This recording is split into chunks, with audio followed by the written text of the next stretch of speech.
दंडोत जी महाराज, दंडोत। आओ जी महाराज, विराज। विराजो महाराज, विराज।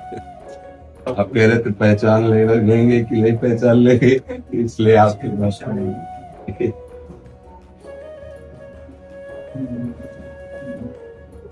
क्या सेवा करे जी आपके, दर्शन दिए आके आप।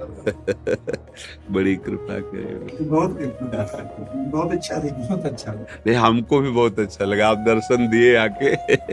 बहुत कृपा की, बहुत। साधना, उपासना, भक्ति, तपस्या सब होती है, पर गुरु के प्रति प्रेम, गुरु वाणी के प्रति ऐसा प्रेम, ये जो देखने को मिलता है ना, ये दो ऐसी अमोघ चीज हैं जो कितना भी कोई पतित हो उसका महामंगल। दंडोत जी महाराज, दंडोत। आप कुर्सी पे विराजेंगे? नहीं, आप कृपा करें कुर्सी पे बैठ जाए। आसन विराज, विराज, विराज। सुनो, हाँ महाराज जी को माला। हाँ जी, कुछ भक्तों ने आपके श्रीमुख से नाम चाहा था। आम तो वृंदावन वासी, राधा उपासी, राधा राधा राधा रटते, राधा वल्लभ श्री हरिवंश। आपको जो गुरुदेव ने नाम दिया हो, पूर्ण श्रद्धा और विश्वास पूर्वक उसी का जप करो। हर नाम हमारे प्रभु का संपूर्ण बलशाली है, सब नाम समान है। बस नाम में बैठ जाओ, चिंता रूपी समुद्र से पार हो जाओ। नानक नाम जहाज है, चढ़े सो उतरे पार। नाम में बैठ गया, और बात कि आगे चलकर फिर जहाज की भी जरूरत नहीं पड़ेगी। जब निरंतर नाम चलने लगेगा तो गोस्वामी तुलसीदास जी कहते, नाम लेत भव सिंधु सुखाही, करो विचार सुजन मन माही। नाम लेते ये भव सिंधु ही खत्म हो जाएगा, पार होने की जरूरत ही नहीं पड़ेगी। आप निरंतर नाम जप करो। ये बातें सबको समझ में नहीं आएंगी, फिर भी कह रहा हूं, क्योंकि बहुत विविधता है दिमाग में। ये केवल नाम जपने सब कुछ हो जाएगा, लेकिन जो गुरुजनों ने, महापुरुषों ने अनुभव किया है, नाम जप करके आप देख लो। अभी आपको 51,000 का मिला है जंतु, क्योंकि कीमत लगी है ना, तो आपका विश्वास हो जाएगा। और फ्री मिल रहा है ना, तो आपको लगेगा कि यार बाबा जी है तो बोलते ही रहता है इसकी। लेकिन आपको सच्ची बताए, असली चीज फ्री ही मिलती है। जो असली वस्तु होती है वो फ्री होती है, क्योंकि हम सब उसके बच्चे हैं। अगर टैक्स से युक्त मिले तो मतलब है कि बनावटी है, उसमें फिर मिलावट है। अगर टैक्स से है तो मिलावट है। नहीं, हमारे मालिक की असली वस्तु फ्री मिलती है।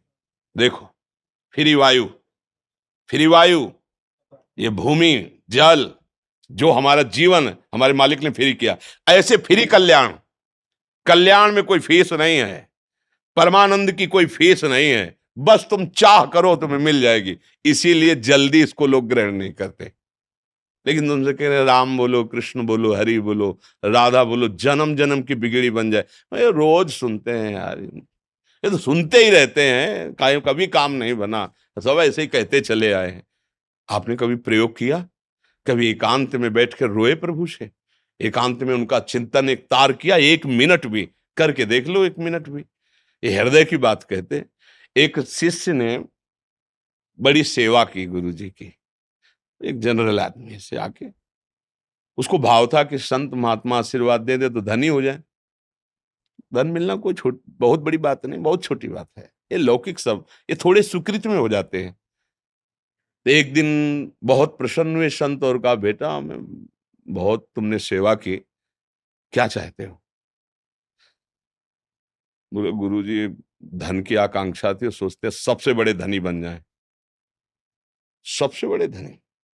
जाओ नहा के आओ गंगा, आज मैं तुम्हें ऐसा उपदेश करूंगा तुम सबसे बड़े धनी बन जाओगे। अब तो बड़ा पुलकित हो गया, उसने सोचा गुरुजी को हीरा जवाहरात मणि सिद्धि से निकाल के दे देंगे। आए, बैठे, बोले देखो किसी से कहना मत, बहुत गुप्त महामहिम है, राम राम जपो। उसके ऊपर जैसे मतलब आशा में पानी फिर गया हो।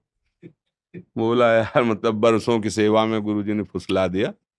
रास्ते में गया, गुरुजी ने कहा किसी से कहना नहीं, बड़ा गुप्त बड़ा महिम। एक चरवाहे ने कहा राम राम, गुरुजी की सेवा कर। बोले ये तो भी राम राम बोल रहा है गुरुजी, मतलब फुसला दिया हमें। दूसरे दिन जब सेवा में आया तो सिद्ध पुरुष थे, उन्होंने देखा। वो बोला गुरुजी कुछ बात करना चाहते, बोले बाद में बात करना, जो झोली उठा के लाओ। और एक हीरा निकाला तपोबल से, और कहा जरा बाजार में इसकी दाम पूछ के आना, बेचना नहीं, बाजार में पूछे। तो सबसे पहले सब्जी मंडी में गया, कहा "ए, इसको देखते हो, चमकीली एक कांच की गोली सी है, हाँ 1 किलो बैंगन या 1 किलो आलू चाहो तो ले सकते हो तुम इसके बदले में। बोले ला ला। गुरुजी ने कहा बेचना नहीं, केवल दाम पूछ के आना है। कागज में लिखा कि सब्जी मंडी में इसकी कीमत 1 किलो आलू 1 किलो बैंगन। बनिया की दुकान पर उसने सोचा है तो कुछ चमकीला, पर ऐसे गरीब आदमी के पास हीरा कहाँ से आ सकता है। बोले 1,000 रुपया देंगे, रख दो। 1,000 रुपये बनिया की दुकान। स्वर्णकार के पास है तो हीरा, पर असली तो नहीं हो सकता, क्योंकि इसको असली कहाँ से मिलेगा, नकली है। तो 1,00,000 रुपया देंगे, रख दो।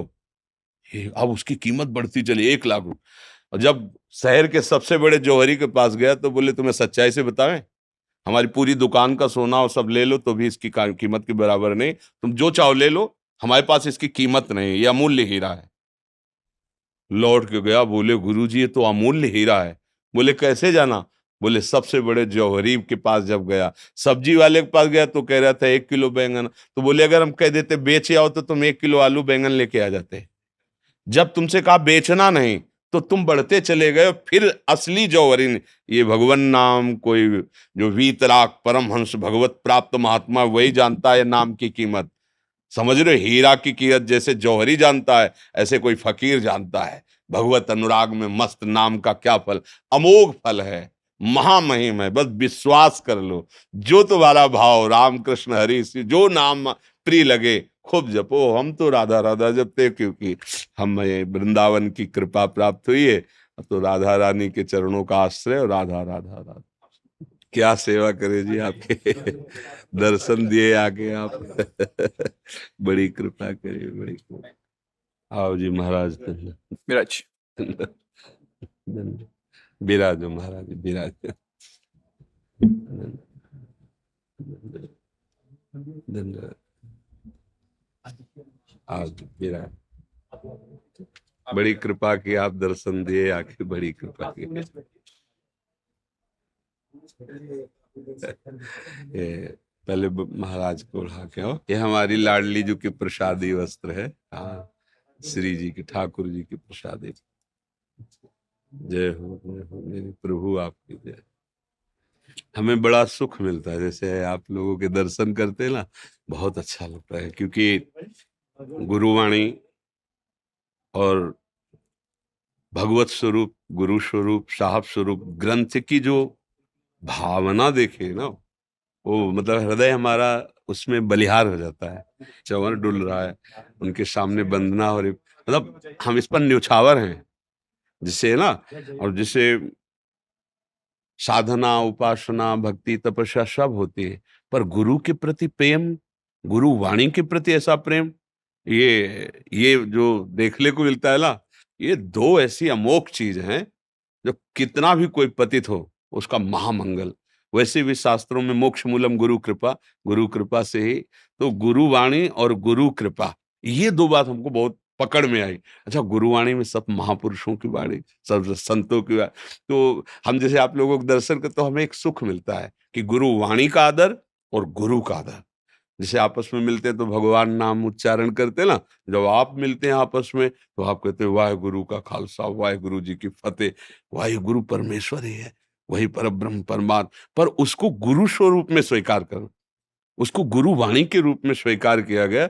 बस जो इन दो बातों पर ध्यान दे दे, गुरु वाणी पर और गुरु पर, वो फतेह।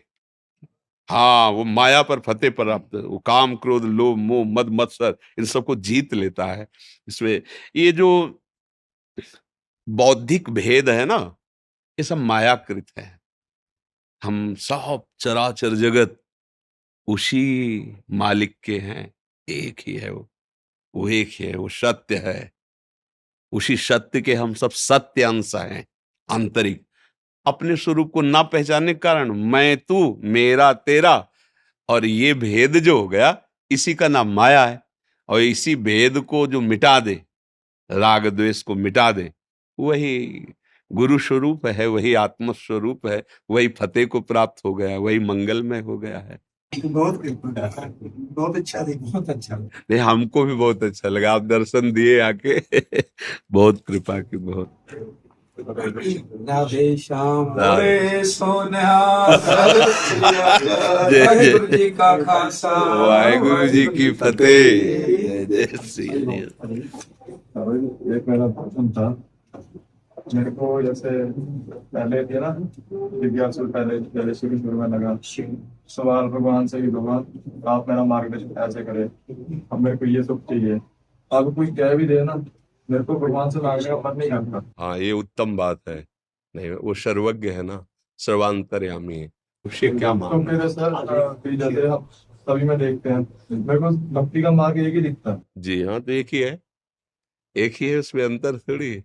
जब एक को स्वीकार किया तो एक ही है, एक ही अनेक रूपों में भास रहा है, कोई अंतर नहीं। हाँ, और जब अपने सामने कोई दुखी रूप लेकर आता है, हम लोग कोई दुखी संतों के पास आते ही हैं, कोई तो हमारा मन से, वचन से, कर्म से जितनी चेष्टा बने उसको सुख पहुंचाए, वाणी के द्वारा, चेष्टाओं के द्वारा, धैर्य बनाते हुए उसे आगे बढ़ाएं। अपने लोगों का कार्य है सबको सुख देना। किसी से हमारा कोई ऐसा वाणी का व्यवहार, आचरण का व्यवहार न बने जिससे दुख हो। अब हमें परमात्मा से मांगना नहीं है कि इन सबको सुख हो, नहीं, हमें देखना है इन्हीं सब में परमात्मा बैठा हुआ है। ये बात इनको जनानी है कि अगर तुम उसको जान गए अपने स्वरूप को, तो तुम दुख रहित हो जाओगे। छोटी छोटी वस्तुओं के भोगों की प्राप्ति से सुख नहीं होता, ये केवल भ्रम है।